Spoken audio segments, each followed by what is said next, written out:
On ne choisit pas ses voisins, c'est un fait. On hérite d'eux, comme d'une vieille commode de famille ou d'une météo capricieuse.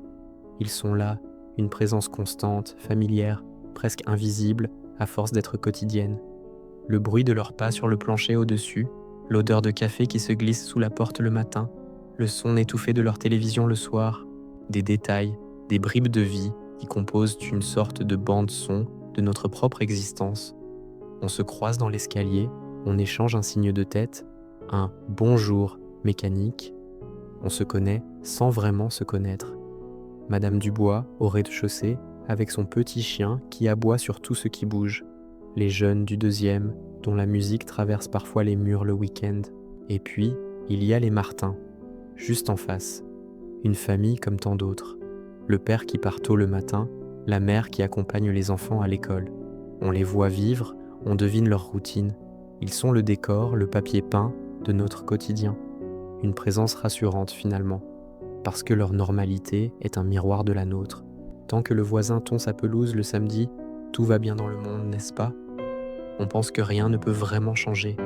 On se dit que demain sera juste une autre version d'aujourd'hui. Mais, et si tout cela n'était qu'une illusion?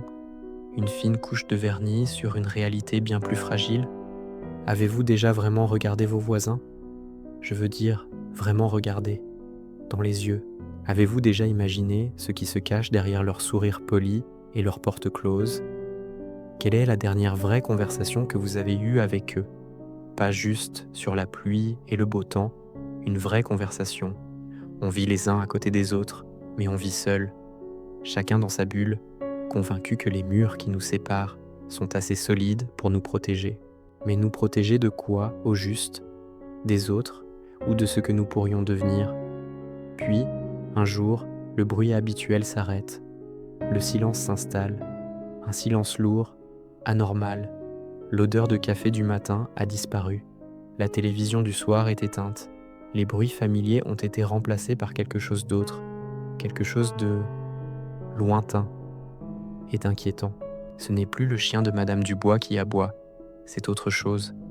Et ce jour-là, on regarde par la fenêtre, non pas pour vérifier le temps, mais pour chercher un signe que tout est encore normal, mais rien ne l'est.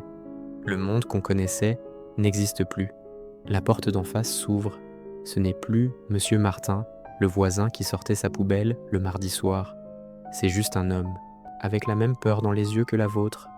Le papier peint s'est déchiré, le décor s'est effondré.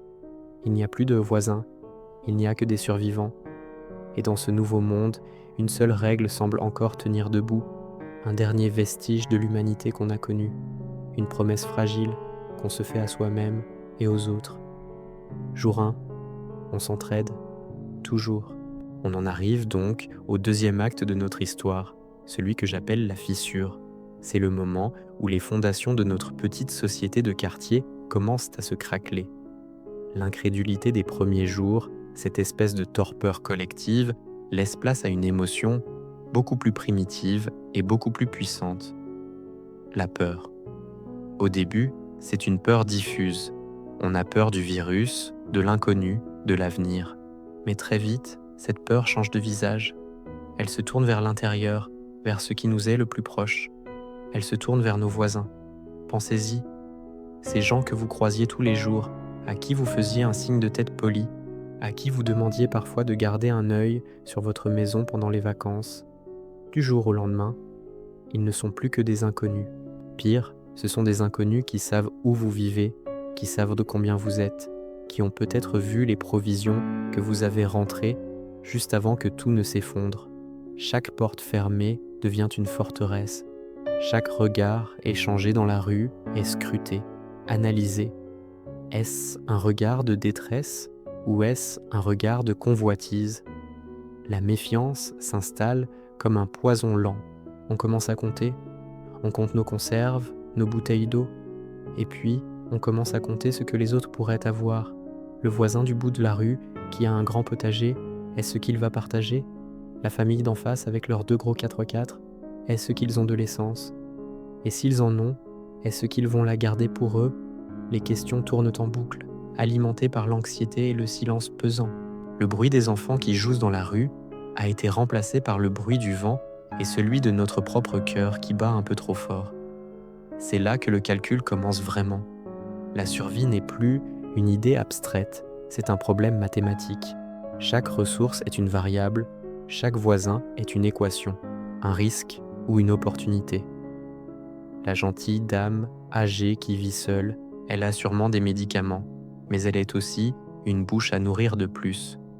Le jeune couple sportif et débrouillard, ils pourraient être des alliés précieux pour la défense, mais ils sont aussi des concurrents pour les maigres ressources restantes.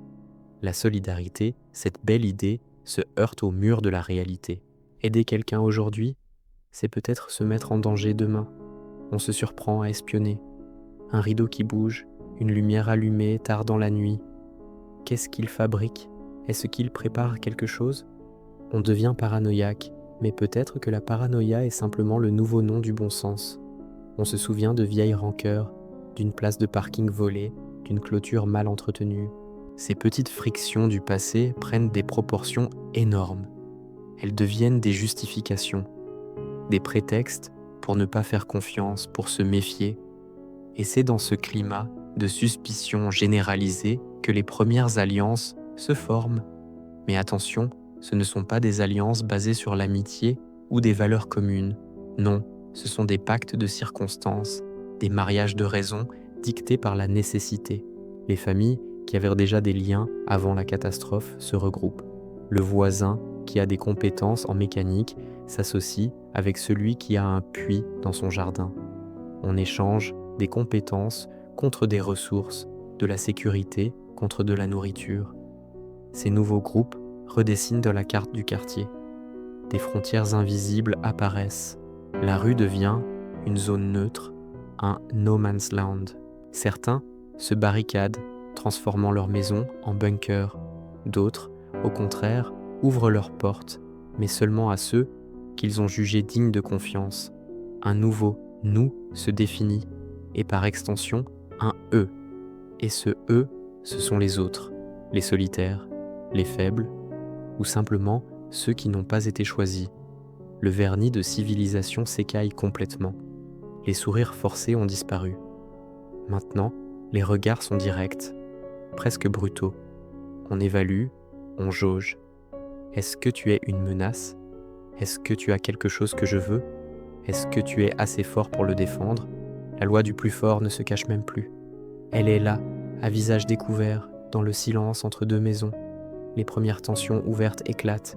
Une dispute pour quelques légumes volés dans un jardin. Une accusation de siphonnage d'essence. Des menaces à peine voilées. Chaque incident est un test.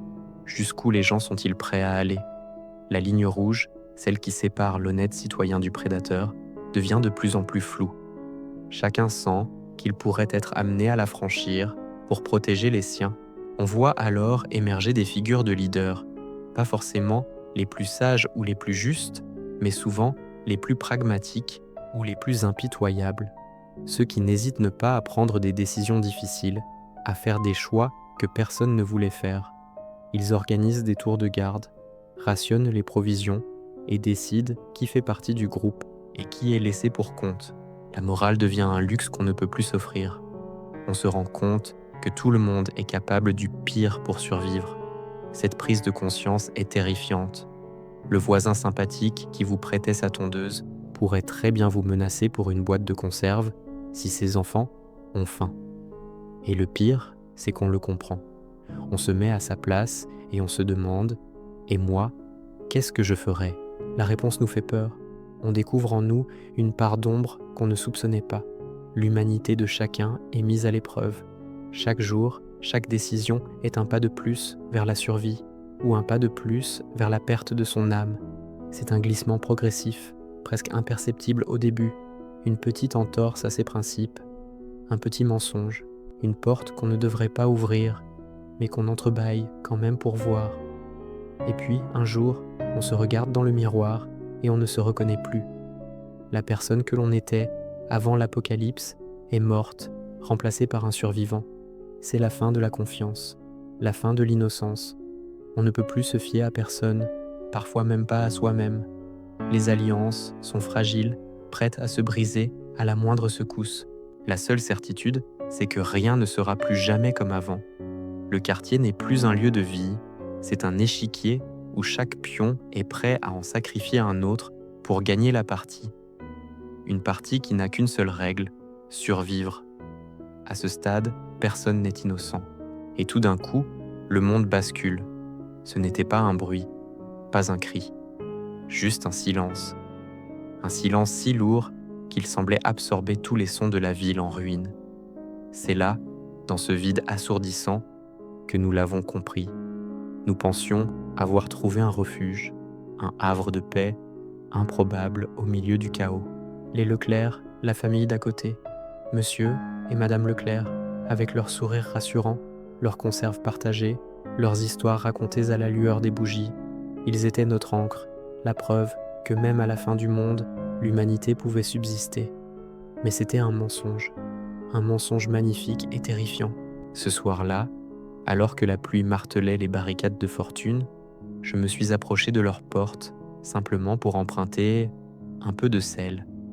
La porte était entr'ouverte, une simple fente. J'ai jeté un œil par curiosité, et ce que j'ai vu, ce n'était pas de la violence.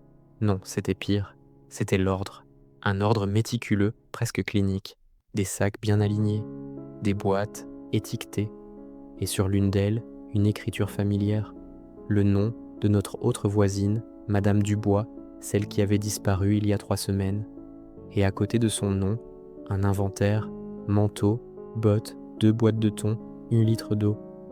Ils n'avaient pas survécu grâce à la chance ou à la préparation. Ils avaient survécu grâce aux autres, méthodiquement. Le masque est tombé, pas dans un éclat de rage, mais dans un murmure. Le sourire de Monsieur Leclerc n'était plus chaleureux, il était prédateur. Le regard bienveillant de sa femme était devenu une évaluation. Combien valions-nous? Qu'avions-nous qu'il pourrait archiver? Ils n'étaient pas des monstres nés de l'apocalypse. Ils étaient, simplement, pragmatiques. La fin du monde n'avait pas créé de nouveaux démons. Elle avait seulement retiré les chaînes qui retenaient ceux qui sommeillaient déjà en nous. La vraie peur, ce n'est pas le monstre qui grogne dans le noir, c'est le voisin qui vous sourit le matin en sachant exactement ce qu'il prendra sur votre cadavre le soir. Il n'y avait pas de jugement dans leurs yeux, juste une logique froide, la survie du plus apte. Et nous, avec notre confiance naïve, nous étions les proies. Nous pensions combattre le chaos extérieur, les hordes, la faim. Mais le vrai danger était là, à partager notre palier. Le danger, c'était cette part d'humanité qui choisit de survivre, non pas avec les autres, mais aux dépens des autres. Je me suis reculé doucement, le cœur battant, à tout rompre. Il ne m'avait pas vu. Je suis retourné dans notre appartement, le sel oublié. J'ai regardé ma propre famille, mes enfants qui dormaient, ma femme qui lisait à la lumière d'une lampe à huile. Et la question a surgi, terrible, inévitable. Et moi, si j'étais à leur place, si la faim tenaillait mes enfants au point de les faire pleurer la nuit, jusqu'où irais-je?